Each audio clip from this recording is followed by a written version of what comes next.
Good morning. Welcome to part 4 of Oregon Books. We're on top of a big hill. It's windy, so I apologize if you hear a lot of wind. But we're back, and today's category is nonfiction, okay? We've done hardcovers, we've done sci-fi, we've done 20th century American, and then now we're doing nonfiction. And just like last time, we'll break the category a little bit. But for the most part, yes, I've grouped together all the nonfiction books. First up here, we have a very interesting book called the Hagakure, Book of the Samurai, okay? 17th century.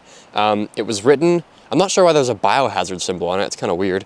Apparently it's a bunch of kind of like spiritual kind of proverbs or like guides on how to be a samurai, which sounds pretty freaking awesome, but apparently it was like kind of forgotten for 200 years before somebody like made it popular again.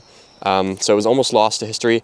And yeah, I don't really know too much about like Japanese culture or samurais or anything like that. So looking forward to digging into this. It's not too long, so cool stuff there. Next up, we've got, it's one of these Penguin Great Ideas books where they've done this like whole series of like kind of tiny little skinny books on like excerpts from like great writers, which, you know, I kind of like the idea behind that. That's good. I mean, I like to have full text, of course, but you know, I can't complain about a nice excerpt, and that is On Art and Life by John Ruskin. Now, John Ruskin is a 19th or 18th century English writer, and kind of a polymath, did a bunch of different things. He wrote on all sorts of topics, and there's a cool bookmark in this one too. There you go. And this book has 2 essays that are an excerpt from his series, The Stones of Venice, which I believe are on architecture. He's also famous for 5 great painters or something like that. Doing some, yeah, not sure I can say much more about John Ruskin. Anyways, glad to have this. I think at some point in the past I have found a copy of The Stones of Venice, but it was like really ugly and like falling apart, so I didn't buy it. Next up, we've got this Penguin Classics kind of biography, I guess, on Leonardo da Vinci by Kenneth Clark. Not sure who Kenneth Clark is, but obviously I know who Da Vinci is, and I hope you do as well. High Renaissance polymath, although probably a bit more of a polymath than Ruskin. Famous for his paintings and his notebooks and sort of some crazy outlandish ideas and inventions. And I think it also has, in the middle it has a bunch of plates and like drawings that he did. So here's like some there, if you can see that. There's some more. Anyways, cool find. I think some of these, like that one I probably wouldn't normally buy, but I went to this like library book sale. Things were super cheap. And then I went back the next day to like use the library, and they were just giving away some of the books they couldn't sell like for free. So I just took more. That's how I got that Howell's Library of America book as well from a few videos ago. Staying on the theme of Leonardo da Vinci, we have Sigmund Freud's Leonardo da Vinci and A Memory of His Childhood, which is, I mean, Freud was a speculative writer as it is, and this is his most speculative work, which is saying something for sure. Basically, he takes his psychoanalytic method and he applies it to somebody who lived 500 years before him, which is just kind of an insane way to do it. But, I mean, Leonardo da Vinci did leave a number of documents behind that we can use to kind of get at his personality. But of course, I think in psychoanalysis, you want to talk to the person. You know, you have the couch, they lay down, and you talk to them.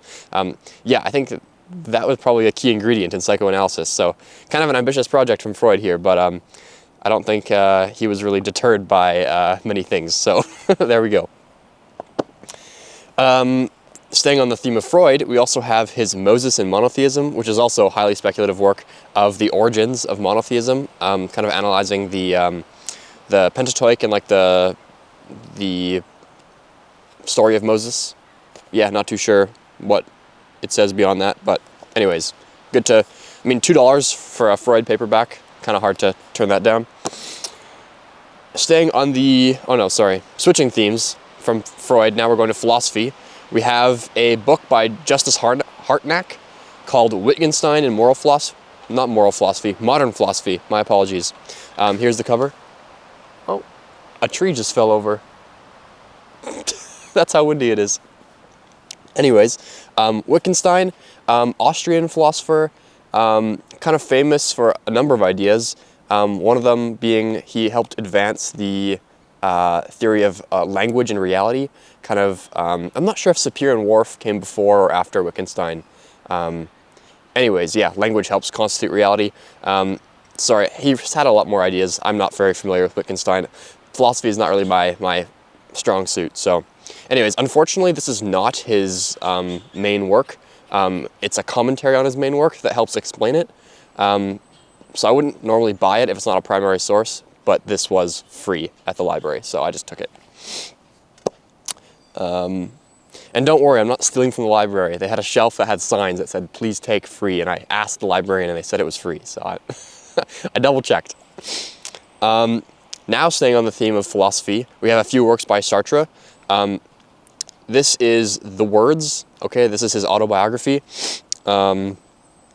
Sartre was part of this philosophical movement called existentialism, which had a bunch of things that it claimed. One of them, unfortunately, was that humans don't have any purpose or meaning. They're kind of just like thrown onto the earth and kind of find themselves here and are confused because they don't really know what to make of their consciousness. And that is the theme of one of his most famous works, Nausea, okay?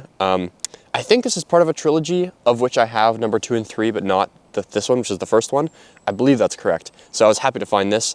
Yeah, the idea behind the title Nausea is that this guy is kind of just finds himself existing and kind of becomes disillusioned with his own existence and doesn't really like the sort of fakeness, or it's called bad faith, that all the other people around him are acting in. He thinks that everybody's kind of just like giving up on their principles and true beliefs in order to like participate in society. So yeah, Nausea, Sartre. And then I also picked up 4 of his plays. I didn't even know he wrote plays. Okay, it has No Exit, The Flies, Dirty Hands, and The Respectful Prostitute. So yeah, not sure when I'll get around to this, but good to have some Sartre. Next up, really happy to find this. Okay, this is Speak Memory. It's Vladimir Nabokov's autobiography, and apparently he originally wrote not Speak Memory, but Conclusive Evidence, which is his autobiography, but he wrote it too soon. He wrote it in 1951 and then had to come back, 15 years later, 1966, and he revised it to Speak Memory. So this is like the revised edition. So yeah, if you're gonna write your own autobiography, maybe like don't write it before, I guess it's hard to tell, right? Because maybe you'll die.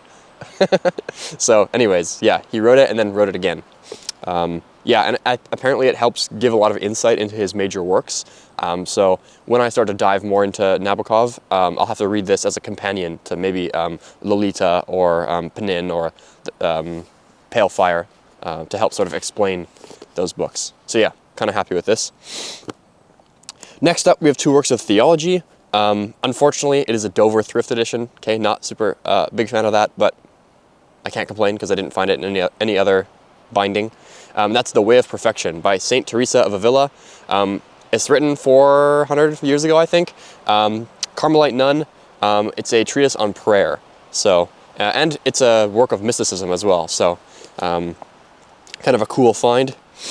And lastly, we have a selection of works by none other than, oh wow, sorry, there's like a sticky part on the back where the sticker was, and it picked up a bunch of dirt and pine needles.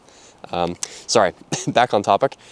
Martin Luther, a selection of his writings. Martin Luther was extremely prolific, okay? If you want to buy like a full set of Martin Luther's books, it's like, I don't know, like $500 to $1,000, and it's like 50 some books. Like it's insane. He was so prolific. So this is a good thing to have, a selection, because obviously I'm not quite there yet to invest in a full set. So anyways, good find here. And yeah, that's it for today. A couple more videos coming from Oregon. Stay tuned.